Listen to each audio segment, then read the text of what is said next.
Olá pessoal, bem-vindos a esse papo aqui. Muita alegria do meu lado de estar aqui ao lado do Luiz Felipe Amaral, gestor da Ectas. Eu admiro o trabalho dele. Primeiro, o trabalho para mim, um dos grandes gestores de ações do país, está nessa estrada há muito tempo, sempre gerando resultados, sempre aparecendo nos rankings de melhores fundos de ações. Na Economática, inclusive, fez um estudo sistemático muito bem feito, que eu achei que em várias janelas temporais, e você sempre aparecendo. Então, parabéns por isso primeiro. E também uma admiração que eu tenho na física por você, porque você é um leitor voraz também. Eu acompanho sua lista de livros sugeridos e são excelentes livros. Então, eu acho que às vezes falta um pouco de erudição aos gestores, porque requer o processo de investimento, na minha visão, o CIO da Norte diz isso, né? Eu só leio sobre filosofia hoje em dia, porque cria-se uma metodologia de investimento que, se você tiver uma capacidade mais ontológica e metodológica, acho que pode ser rico. Então, primeiro, muito obrigado e parabéns. Poxa, obrigado você, obrigado pelo convite, obrigado pela essa apresentação generosa. Não, ela é verdadeira. Luiz, eu queria começar te perguntando, até por curiosidade pessoal, e que você pudesse explicar. Eu vi que a Ectas teve um crescimento bem significativo, né, e merecido, inclusive, pelo excelente trabalho que você faz. E aí vocês fecharam os fundos para novas captações recentemente, e numa janela curta de tempo, que não é tão habitual que aconteça tão rápido, vocês reabriram o fundo. Se você puder explicar para a gente, acho que pode ser rico também para os seus cotistas ou eventuais potenciais cotistas que estão lá, que sempre conviveram com excelente trabalho. Isso jamais foi colocado em questão, mas agora ficou esse movimento da abertura e fechamento do fundo numa curta janela. Se você puder nos explicar, eu acho que vai ser rico para muita gente e para mim também, que fiquei particularmente interessado nesses dois movimentos. Não, legal, bacana. Eu vou tomar um tempinho então para falar assim, acho que de três, eu diria que naturezas de preocupação com o tamanho de fundo e que poderiam motivar um gestor a tomar a decisão de fechar ou abrir. A primeira é assim, a capacidade de você gerir os ativos, né? A capacidade da estratégia se enquadrar num determinado tamanho de fundo. Essa acho que é a mais importante de todas. Aí o que faz sentido olhar? Faz sentido olhar o que tipo de estratégia você tem, qual que é o horizonte de investimento, como é que você gira a carteira, qual que é o impacto que você causa no mercado, que tipo de ações você tem no portfólio e como é que você está preparado para gerir esse portfólio, escolher essas ações ou implementar a estratégia. No nosso caso, a gente cresceu bastante recentemente, mas eu estou na estrada há muito tempo, sem dúvida, com bastante gente comigo, e a gente já teve momentos maiores. A gente tinha vindo de um período muito ruim de resgates lá na época de final de Dilma, até por questões comerciais. A indústria toda, e até a gente sofreu um pouco mais, não por resultado, tinha questão comercial envolvida aí, mas enfim, sofremos mais e vinha numa recuperação.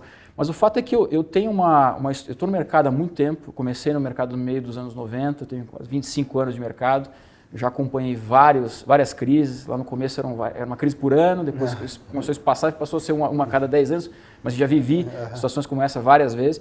E tem uma equipe de especialistas que faz uma única estratégia ali, que é a estratégia que está no Ectas Selection, que é de selecionar ações, estudar empresas, estudar companhias e setores em profundidade para entender o que a gente está fazendo e se posicionar no horizonte de 3 a 5 anos.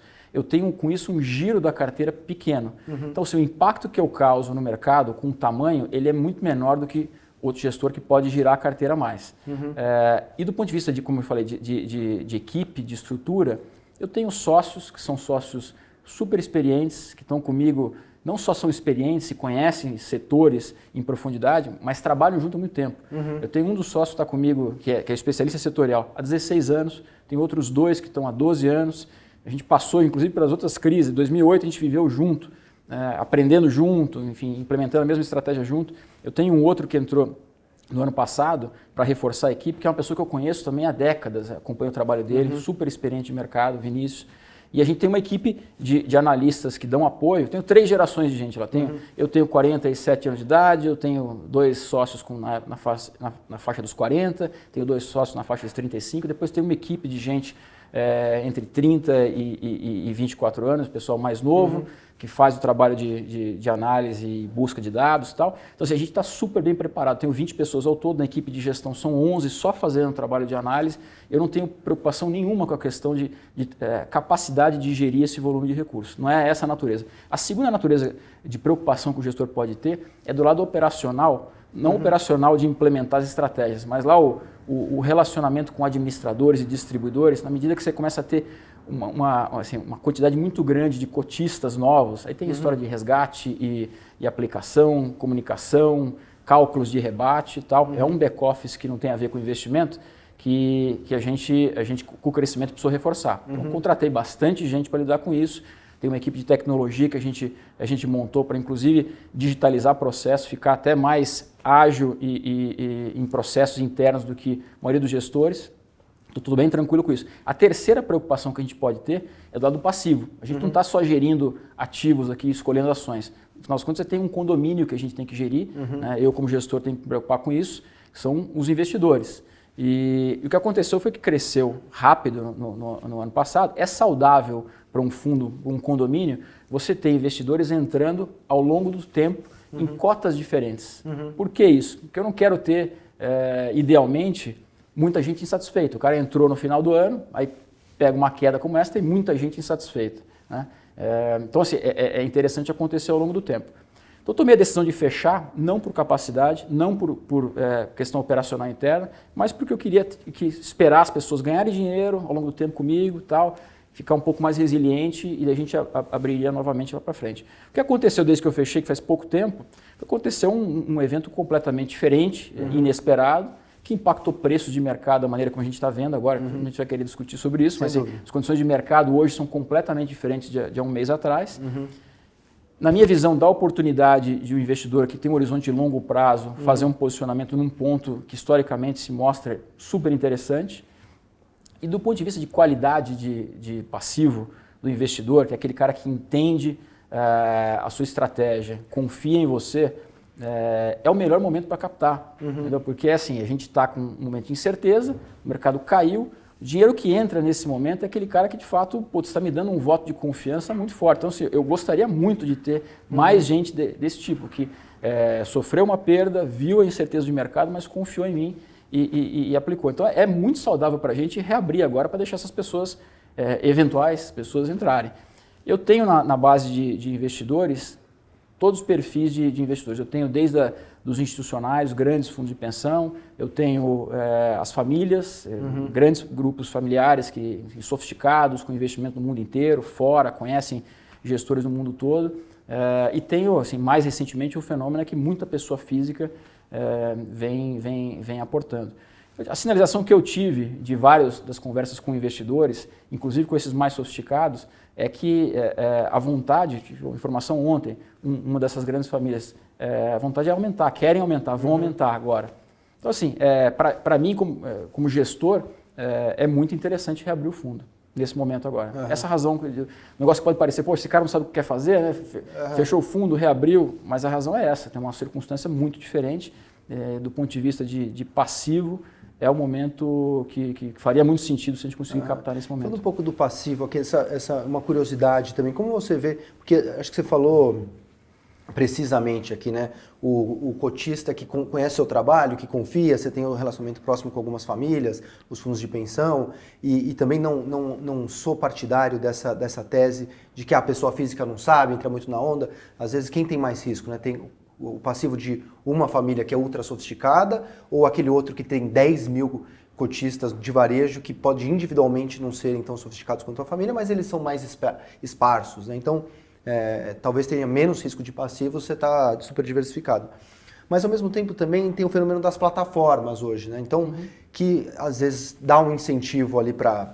né, sugestiona, empurra, não sei qual é o verbo mais preciso, mas que coloca, às vezes, talvez, o cotista final não tão próximo de você. Né? Então, você se preocupa em alguma medida com... Assim, mudou ao longo desses seus vários anos, você acha, a relação e a proximidade com, ao menos, parte do passivo? Não, com certeza é fonte de preocupação e a minha leitura é parecida com a tua. Assim, o investidor pessoa física, até pouco tempo atrás, era visto como um investidor de baixa qualidade, pouco sofisticado, não entende o que está fazendo, entra simplesmente porque está subindo e vai embora no primeiro susto. Então, os gestores que tinham na base de investidor uma grande quantidade de pessoa física era visto como um negócio assim, poxa, tem que tomar cuidado aí que tem problema. Eu tenho essa estratégia que a gente adotou comercialmente, né, de como formar passivo, é de ter a maior diversificação possível, tanto em graus de sofisticação quanto quantidade de pessoas, né, de investidores, para não ter, se por um lado posso estar indo para um investidor menos sofisticado, eu tenho mais tomadores de decisão, uma decisão mais pulverizada, eu não fico na mão de um só. Foi uma decisão que a gente tomou numa leitura de que o investidor pessoa física ele pode me dar um passivo pulverizado e resiliente. Mas tem uma questão de comunicação de fato diferente, né? Lá atrás a indústria era uma indústria de que se comunica como um atacadista, né? Com poucos parceiros. 5 reuniões e falou com todo mundo. Falou com todo mundo, é isso aí. E tem muito gestor que formou e fechou sua base de passivo com poucos investidores, o cara não tem nem site, né? O nosso site até pouco tempo atrás era uma vergonha, assim, o site, a gente fez um investimento aí para tentar melhorar um pouco a comunicação, ter assim um pouco mais de comunicação com a frequência maior com a nossa base de investidores. Não é assim muito a nossa praia, a nossa praia é fazer gestão, mas é um esforço grande que a gente sabe que tem que fazer. A maneira de mitigar um pouco essa questão que você falou de repente tem alguém que fala com a pessoa física que não sou eu, a gente estar próximo. Eu passei segundo semestre do ano passado viajando em reuniões com assessores para eles ouvirem, pelo menos o assessor ter acesso ao que eu estou falando, a maneira como eu posiciono meu fundo, o que deve ser passado para o cliente final. E estou tentando, assim, via exposição e chegar com a minha mensagem mais próxima da pessoa física o mais frequente possível. Ótimo. Vamos falar um pouco de mercado agora, que certamente sua capacidade e respaldada por todo o seu track record vai nos ajudar aqui. Bom, acho que a pergunta que está de um modo, imagino que você seja mais ali focado nos casos microeconômicos e idiosincráticos do que propriamente numa leitura macro, né? Os gestores de ações normalmente seguem essa escola buffetiana, mas não tem como fugir um pouco do sistêmico nesse momento. Então, começar por essa pergunta que eu acho que está na cabeça das pessoas, né? Como você está vendo essa história coronavírus, crise do petróleo, congresso com o executivo? Primeiro, a gente falar de uma perspectiva mais macro, aqui sistêmica, contra, obviamente, o quanto a crise já está no preço, não está no preço, pode piorar mais, sua visão de longo prazo. Tá. Não, acho legal essa abordagem, me permite até explicar uma coisa. Assim, realmente a gente implementa uma estratégia, a maneira como a gente acha que vai conseguir ganhar dinheiro no médio e longo prazo é tendo um diferencial em analisar os ativos em profundidade, fazer boas escolhas e ter a paciência para se posicionar. Mas eu não acredito também naquela história de você só olhar para a empresinha como se aquilo fosse uma ilha, né? Separada de tudo que está acontecendo no mundo, que é meio a visão do gestor alienado, né? Eu estou apaixonado por uma empresa, não entendi o que está acontecendo em volta.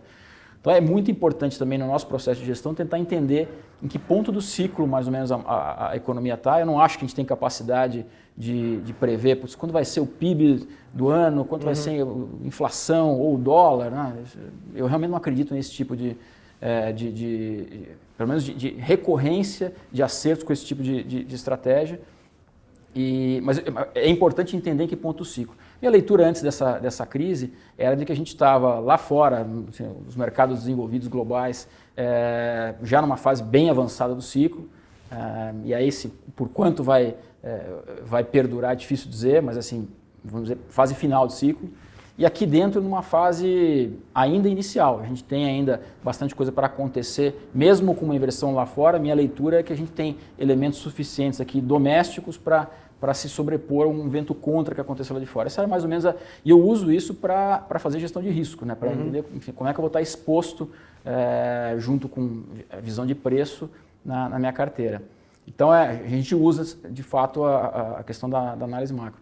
O que eu estou vendo agora dessa crise, ela tem um elemento, eu não vou dar resposta assim para onde é que vai, o que vai acontecer, porque eu não sei de fato, né? A gente está vendo que é um efeito que uma pandemia, né? que vai ter um impacto na economia pontual forte, né? A gente vai ver nas próximas semanas os países da Europa quase que todos parando, assim, vários setores vão parar, esse negócio vai acontecer em uma certa medida no Brasil também, as próximas semanas vão ver todas as escolas fechando, enfim, vai ter um efeito aqui que tem grande na economia, na vida das pessoas, que tem por objetivo, no final das contas, evitar uma sobrecarga no sistema de saúde. Né? Agora, você pode ter uma reação exagerada, né, e causar um impacto econômico mais prolongado do que seria se fosse simplesmente evitar uma crise pontual. Eu não sei ainda qual vai ser o impacto disso. Mas assim, o que eu posso assegurar é que eu já vivi várias vezes no passado.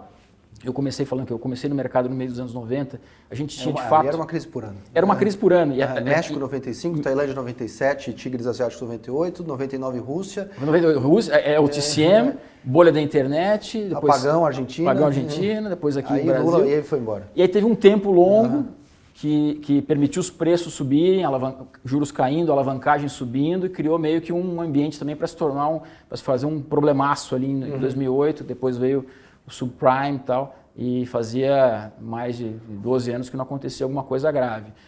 Em todas essas, parece, quando você está no olho do furacão, parece que é o fim do mundo, que dá para você extrapolar um cenário de fim do mundo, em todas elas. Assim, México, putz, ele pode... Eram países nos anos 90 que quebravam. O que acontece quando um país inteiro quebra? Puxa, isso pode ter um contágio na economia global de proporções homéricas. Como é que você sai disso? Né? Todas elas. A bolha da internet, que ia pegar, enfim, o efeito riqueza que era a grande sensação no momento, que acabou. Esqueci até do September 11, que eu estava lá até fisicamente no negócio. Putz, era outra, que parecia, putz, vamos viver em guerra. E todas elas.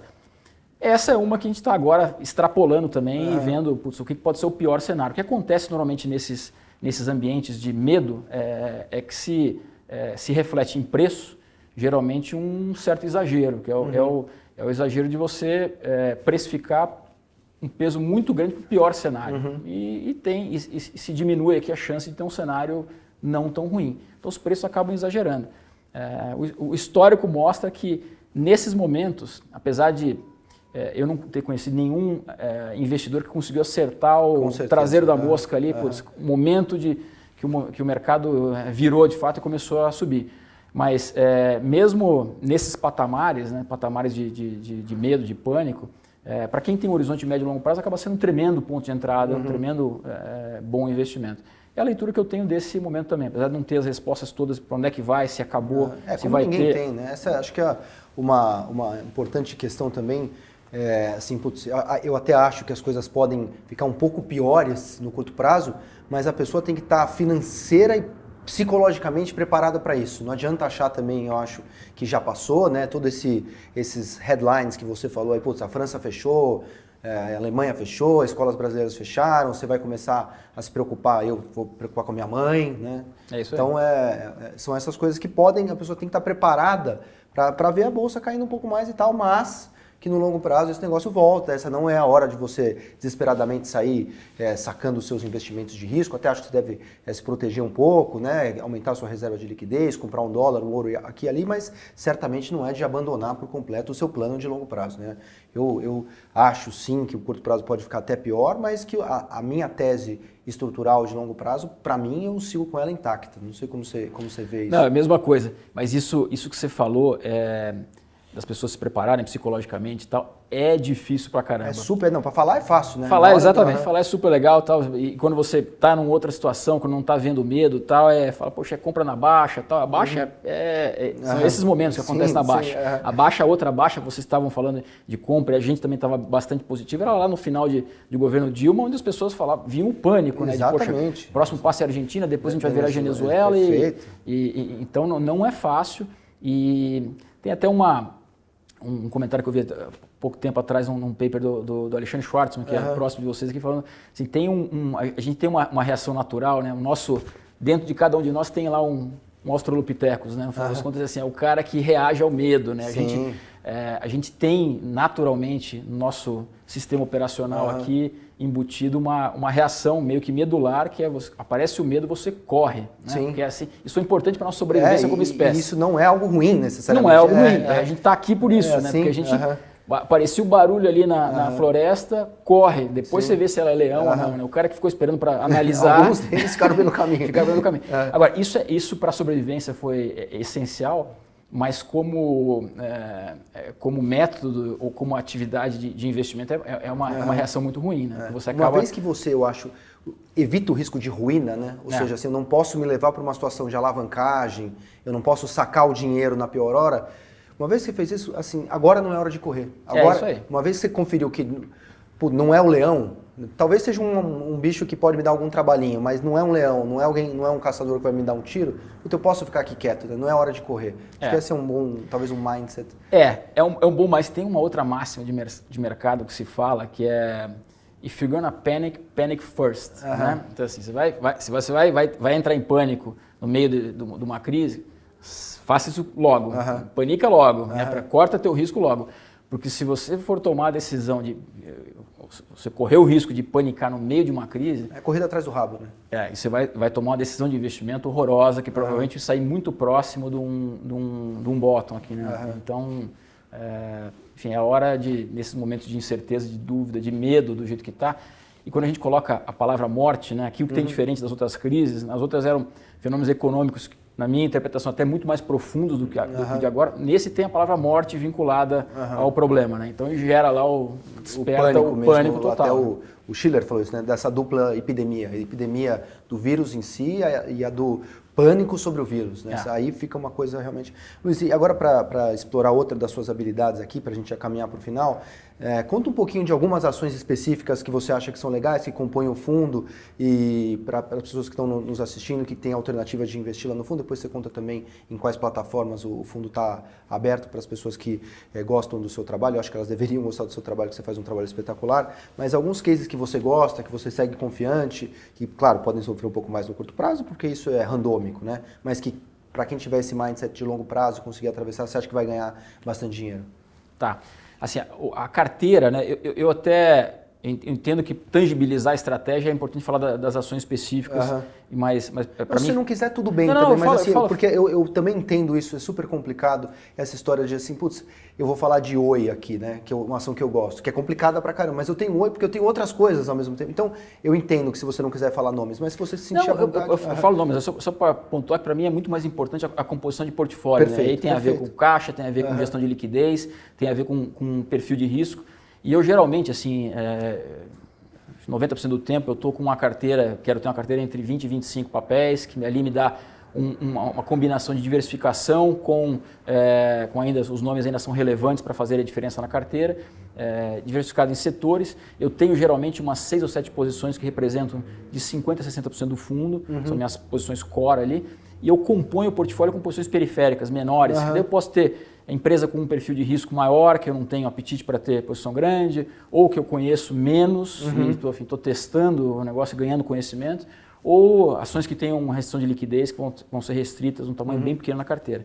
Dessas principais, uma característica que a gente busca, mais até do que buscar setores, é tentar entender quem são aquelas empresas que têm diferenciais muito claros nos setores onde elas atuam, que vão passar por esses momentos de forma destacada. Então, um cara geralmente que tem uma alavancagem financeira mais baixa, uma gestão de liquidez mais conservadora, um modelo de negócio que tem vantagem concreta, que ele passa melhor para esses momentos de estresse. Então, assim, alguns nomes aqui que tem na carteira. A gente tem Localiza, Lojas Renner, a gente tem do setor imobiliário, setor super complicado, a Zetec, a gente tem no setor aéreo, tem uma posição de Azul, que está sofrendo bastante com essa história mas toda. Mas todas quality dentro do seu setor, né, entre essas? Exatamente. Em todas, assim, eu quero estar um cara que eu sei que pode ser muito ruim o lado de economia, mas que ele sai melhor. Então, exemplo do que acontece quando você, pelo menos para a gente, funciona muito bem. Eu sei que não é uma estratégia diferente, né, do que muita gente faz.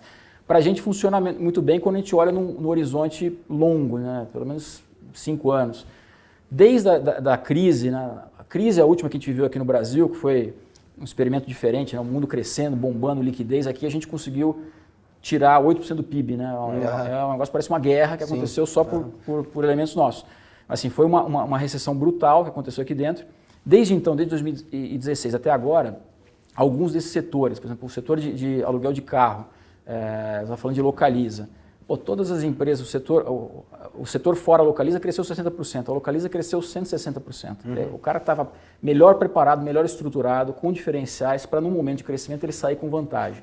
Azul é outro exemplo. No mercado de aviação, desde lá de 2016, está crescendo 3%. Azul cresceu 65%. Então, o cara que ganha market share nesse momento de fraqueza, ele ganha poder de precificação, é diferente, ele fortalece o negócio dele nas crises. E a mesma coisa aconteceu para a Renner, a Só Ezetec. sobre o Azul aqui, se você me permite, que eu também é uma ação que eu gosto bastante, eu queria até aproveitar, porque às vezes tem pessoas que assinam empíricos também, então compradas no case por minha responsabilidade. Como que você vê nesse momento essa grande fragilidade de demanda por viagens, evidentemente, né? E o que é óbvio, tá? Tanto que a ação acho que dividiu por 2, números grosseiros aqui, mas por outro lado também um preço do petróleo em níveis que eu não me lembro de no histórico recente ter visto. Qual é a sua visão assim para a Azul nesse momento? Eles vão sofrer no lado de demanda. Não está acontecendo ainda, tá? Mas, assim, um dos elementos aqui que leva a gente a ter a ação da Azul é todo o posicionamento, um pouco separado naquele modelo de hubs, que ele está atendendo um público diferente, cidades do interior, que ele se beneficia muito de capilaridade, a eficiência da rede dele, que está isolada da competição do ponto a ponto. Enfim, tem todo um racional aqui de fundamento, mas um dos elementos importantes é a gestão. A gente confia demais na gestão, acompanha eles até muito tempo antes deles abrirem capital, a gente tinha um acompanhamento muito próximo deles e acho que eles são muito diferenciados. Então, assim, primeira coisa que aparece lá fora, vamos entender o que eles estão fazendo. E como uma boa gestão de todas essas empresas faz, primeiro assim, vamos preparar para o pior cenário. Qual que é o plano de contingência? Está tudo mapeado e a gente tem uma tranquilidade grande com eles em função disso. Né? O cenário bem mapeado, mas não aconteceu ainda. Teve uma queda do internacional, que é menos de 20% da receita deles. No doméstico, eles estão impressionantemente resiliente até agora, não bateu, mas eles estão se preparando. O resultado ótimo, o último resultado ótimo. O resultado também, ele não para pega trás, ainda, evidentemente. mas foi excepcional. De novo, né? A empresa cresceu 30% com expansão de 2% de margem. Né? Resultado muito forte, mas eu acho que eles vão sofrer. Eu acho que vai ter em algum momento aqui, em algum instante, a gente vai ter uma paralisação grande de viagens e vai ficar aquela dúvida, o que vai acontecer. A minha única convicção que eu tenho aqui é que se acontecer um cenário pior de demanda do que eles estão se preparando, eles vão sair mais fortalecidos em termos de capacidade de capturar market share. Por aquela dinâmica que eu expliquei no começo. Perfeito. É a empresa que está mais resiliente, que tem um modelo de negócio mais protegido e que tem uma estrutura de capital mais conservadora e mais liquidez. Então, para a gente encerrar aqui, conta para a gente onde tá disponível o fundo, em quais plataformas ele foi reaberto e também conta algum dos casezinhos mais apimentados, que você tem uma posiçãozinha pequena. Tá, vou falar de um deles. Um deles? Não sei se ele é tão apimentado, eu tenho uma posiçãozinha bem pequena do fundo, que é uma empresa que eu gosto pra caramba, mas é aquela coisa que fica pela 1 e poucos % do fundo, que é a Panvel. Sim. É uma rede de farm. Aliás, hein? Subindo. Não negocia, não dá para ter posição maior, eu tenho lá, é muito pequenininho, mas é uma empresa excepcional, que tem um posicionamento regional também super destacado, fazem um trabalho, que também, eu acompanho essa empresa há 20 anos, vi eles lá atrás tomando uma decisão de formar uma carteira de produtos próprios, marca própria, desenvolveram isso, acabaram sendo benchmark no setor e depois, agora mais recente, que no varejo como um todo, a questão do digital ficou algo importante e eles acabaram virando benchmark também nisso, né? Um player regional que conseguiu adaptar todos os seus processos internos de logística para atender a demanda digital de uma forma bem diferente do que o resto da indústria faz. Então, assim, é uma empresinha pequena que a gente gosta. Eu tenho uma posiçãozinha de BTG também, que é nós temos aqui também. Que é um mais apimentado, vamos dizer assim. E o fundo está onde? Está no Itaú, está no Bradesco, está no Safra, está nas plataformas de varejo. Plataforma de varejo, ele está na PI, está no BTG Digital. O BTG Digital, inclusive, tem tanto na PI quanto no BTG Digital, tem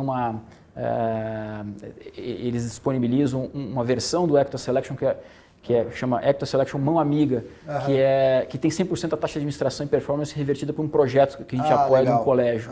Então isso é bem legal lá o apoio que eles deram para a gente. Está na Easy Invest também, está na Genial, está na Guide. Está em todo lugar então. Luiz, muito obrigado, sempre bom aprender com você. Obrigado. Parabéns pelo sucesso, pela competência. Vamos enfrentar aí, unindo nossos esforços, esse coronavírus e esperando que os mercados se acalmem pelos próximos dias e semanas. Um grande abraço.